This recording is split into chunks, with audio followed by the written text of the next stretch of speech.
Glory be to God who gives us the word. May God write that word on our hearts. And may God and God alone receive glory, honor, and praise. Throughout this Lenten season, we have been addressing some of the dry seasons of life. Those times when life takes a turn and leaves us feeling dried up, desiccated. These are times in life when our souls are parched and our spirits are thirsty for some reminder of God's love and mercy and care. We all pass through these dry seasons. Sometimes it comes at the demise of a relationship. Sometimes it comes in illness. Sometimes it comes when the events of our lives seem to conspire against us. Today we take up the last of the particular dry times of our lives. It is perhaps the driest time of all. It is the time when death comes calling.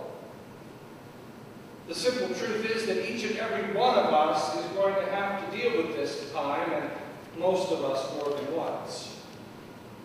Death is inevitable, unavoidable, inescapable. Each of us will walk through the valley of the shadow at some point in our lives until we walk through it for the last time. What are we supposed to do when death comes calling? How are we supposed to act, to live, when we are faced with losing one we loved too much to lose? Where is the solid ground on which we can stand with some measure of certainty? And of course, where is God when our eyes are full of tears and our hearts are broken within us? The Bible offers us reminders of the reality of death and the reminder that people of faith will face the loss of ones they love. The Bible is a very honest and a very human book. It neither seeks to sugarcoat life, nor does it present life to be some far-fetched perfection.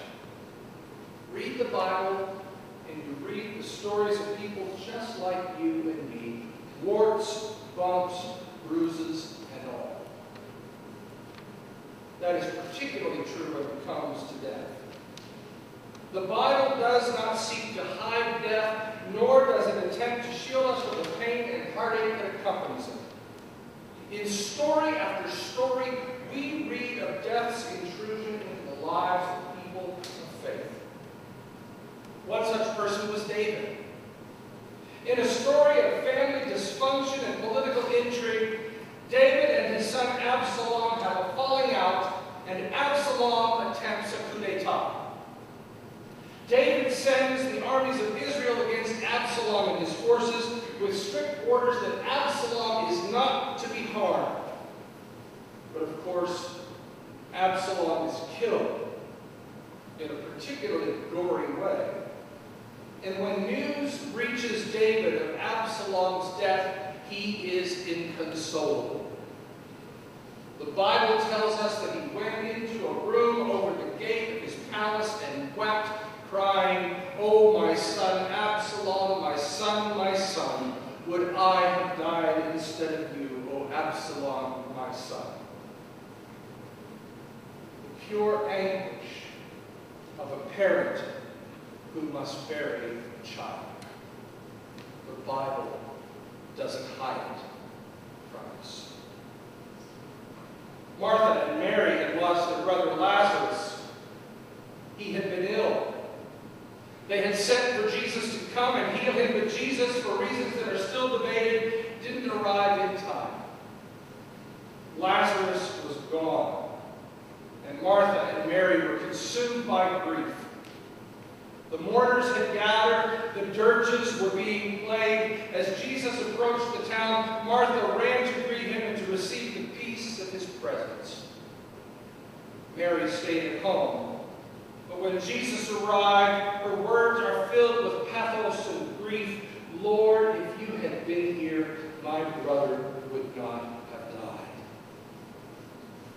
You cannot read the story and not be moved.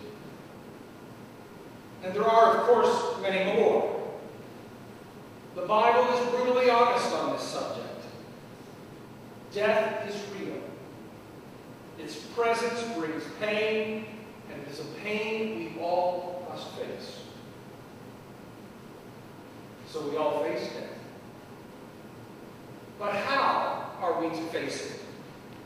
What are we supposed to do when death comes calling? What are we to think, or what are we to say that reflects not only our humanity, but also our faith?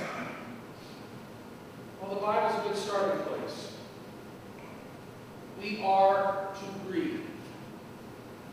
We are to admit the pain of our loss. Too many times I find people of faith in the presence of death who seem to deny the reality of their loss by using a lot of religious words and ideas. They try not to shed a tear or feel the pain lest they be judged as unfaithful. And they do that because they are afraid it might take them to the place where they would ultimately deny their faith. Friends, we were not created to deny our pain. We were not created to go through life's driest moments pretending that we are not affected by them. We are created to feel all that life holds, and we are created to be crushed by life from time to time.